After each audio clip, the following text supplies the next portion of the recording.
जय श्री राम। नमस्कार दोस्तों, स्वागत है आप सभी का आपके अपने YouTube चैनल चंद्रमंशा भक्ति पर। दोस्तों, आज की इस वीडियो में हम लोग उसके आगे का अध्याय पढ़ेंगे जहाँ तक हम लोगों ने पढ़ लिया है श्री रामचरितमानस। अगर दोस्तों आप वीडियो पर नए आए हैं तो प्लीज़ जाकर सारी वीडियो को देखते आइए, तब जाकर आपको ये सारी कथाएँ आपको समझ में आएंगी दोस्तों, और आपको अच्छा भी लगेगा। तो चलिए दोस्तों, शुरुआत करते हैं आज का अध्याय। तो दोस्तों, हम लोगों ने इस दोहे तक पढ़ा है जब भगवान श्री रामचंद्र जी और लक्ष्मण जी उस सभा में पहुंचते हैं जहां धनुष यज्ञ हो रहा है, तो उनकी सुंदरता कैसी है दोस्तों, अब उसके बारे में बताया गया है। सहज मनोहर मूरति दो, कोटि काम उपमा लघु सोऊ, शरद चंद निंदक मुखनी के, नीरज नयन भावते जी के। दोनों मूर्तियां स्वभाव से ही बिना किसी बनाव श्रृंगार के मन को हरने वाली हैं। करोड़ों कामदेवों की उपमा भी उनके लिए तुच्छ है। उनके सुंदर मुख शरद पूर्णिमा के चंद्रमा की भी निंदा करने वाले अर्थात उसे नीचा दिखाने वाले हैं, और कमल के समान नेत्र मन को बहुत ही भाते हैं। दोस्तों, बहुत ही सुंदर लग रहे हैं दोनों भाई। चितवनी चारु मार मनुहरनी, भावत हृदय जाति नहीं बरनी, कल कपोल श्रुति कुंडल लोला, चिबुक अधर सुंदर मृदु बोला। सुंदर चितवन सारे संसार के मन को हरने वाली, कामदेव के भी मन को हरने वाली है। वह हृदय को बहुत ही प्यारी लगती है, पर उसका वर्णन नहीं किया जा सकता। सुंदर गाल हैं, कानों में चंचल झूमते हुए कुंडल हैं, ठोड़ी और अधर ओंठ सुंदर हैं, कोमल वाणी है। दोस्तों, उनकी वाणी बिल्कुल कोमल है, कामदेव के भी मन को हरने वाली है उनकी जो छवि है, और हृदय को बहुत ही प्यारी लगती है, पर उसका वर्णन नहीं किया जा सकता। कुमुद बंधु कर निंदक हासा, भ्रकुटी विकट मनोहर नासा, भाल विशाल तिलक झलकाही, कच बिलो की अली अवली लजाही। हंसी चंद्रमा की किरणों का तिरस्कार करने वाली है, भौहें टेढ़ी और नासिका मनोहर है, ऊंचे चौड़े ललाट पर तिलक झलक रहे हैं, दीप्तिमान हो रहे हैं।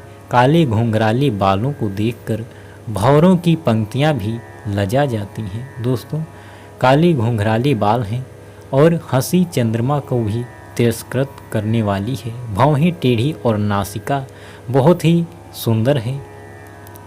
पीत चौतनी सिरन्ही सुहाई, कुसुम कली बीच बीच बनाई, रेखे रुचिर कंबु कलगीवा, जनु त्रिभुवन सुषमा की सीवा। पीली चौकोनी टोपियाँ सिरों पर सुशोभित हैं, जिनके बीच बीच में फूलों की कलियां बनाई काढ़ी हुई हैं। शंख के समान सुंदर गोल गले में मनोहर 3 रेखाएं हैं, जो मानो तीनों लोकों की सुंदरता की सीमा को बता रही हैं। दोस्तों, उनके सिरों पर चौकोनी पीली टोपियां हैं जो शोभायमान लग रही हैं। उनके बीच बीच में फूलों की कलियां भी बनी हैं, और शंख के समान उनका सुंदर गला है जिसमें 3 रेखाएं बनी हुई हैं। कुंजर मणिकंठा कलित उरन्हि तुलसी का माल, वृषभ कंध के हरि ठवनी, बल निधि बाहु विशाल। हृदयों पर गजमुक्ताओं के सुंदर कंठे और तुलसी की मालाएं सुशोभित हैं। उनके कंधे बैलों के कंधे की तरह ऊंचे तथा पुष्ट हैं। एड़ खड़े होने की शान सिंह की सी है और भुजाएं विशाल एवं बल की भंडार हैं। दोस्तों, उनके हृदयों पर गजमुक्ताओं की माला है, तुलसी की मालाएं सुशोभित हैं और उनके कंधे बैलों के कंधों के समान हष्ट और पुष्ट हैं, ऊंचे हैं और उनकी जो खड़े होने की शान है वो भी सिंह के समान है। भुजाएं उनकी विशाल और बल की खान है। कटितुनीर पीत पट बांधे, कर सर धनुष बाम बर कांधे, पीत यज्ञ उपबीत सुहाए, नख सिख मंजू महा छवि छाए। कमर में तरकस और पीताम्बर बांधे हैं, दाहिने हाथों में बाण और बाएं सुंदर कंधों पर धनुष तथा पीले यज्ञोपवीत जनेऊ सुशोभित हैं। नख से लेकर शिखा तक सब अंग सुंदर हैं, उन पर महान शोभा छाई हुई है। दोस्तों, वो नख से लेकर शिखा तक अर्थात सिर से लेकर पैर तक वो सुंदरता ही सुंदरता है उनके। और हाथों में बाण और धनुष वो लिए हैं कंधों पर, कमर में तरकस और पीताम्बर भी बंधा हुआ है।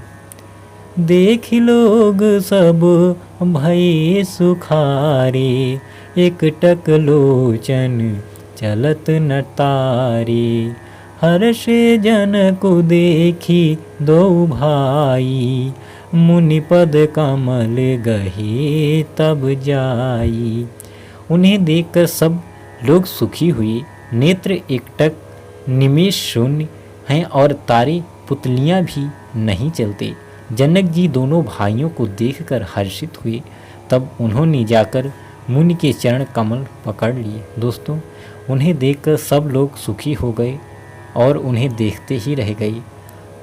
जनक जी ने जब दोनों भाइयों को देखा तो हर्षित हो गए और उन्होंने मुनि के चरण कमल पकड़ लिए। कर बिनती निज कथा सुनाई, रंग अमनि सब मुनि ही दिखाई, जहाँ जहाँ जाहि कुंवर बर दो, तहाँ तहाँ चकित चितव सबको। विनती करके अपनी कथा सुनाई और मुनि को सारी रंगभूमि यज्ञशाला दिखलाई। मुनि के साथ दोनों श्रेष्ठ राजकुमार जहाँ जहाँ जाते हैं वहाँ वहाँ सब कोई आश्चर्यचकित हो देखने लगते हैं। दोस्तों, श्री रामचंद्र जी मुनि के साथ में जहाँ भी जाते हैं लोग उन्हें देखते ही रह जाते हैं।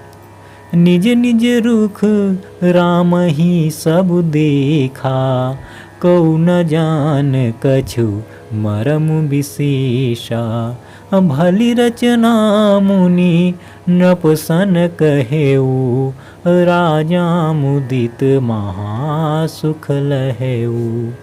सबने राम जी को अपनी अपनी ओर ही मुख किए हुए देखा, परंतु इसका कुछ भी विशेष रहस्य कोई नहीं जान सका।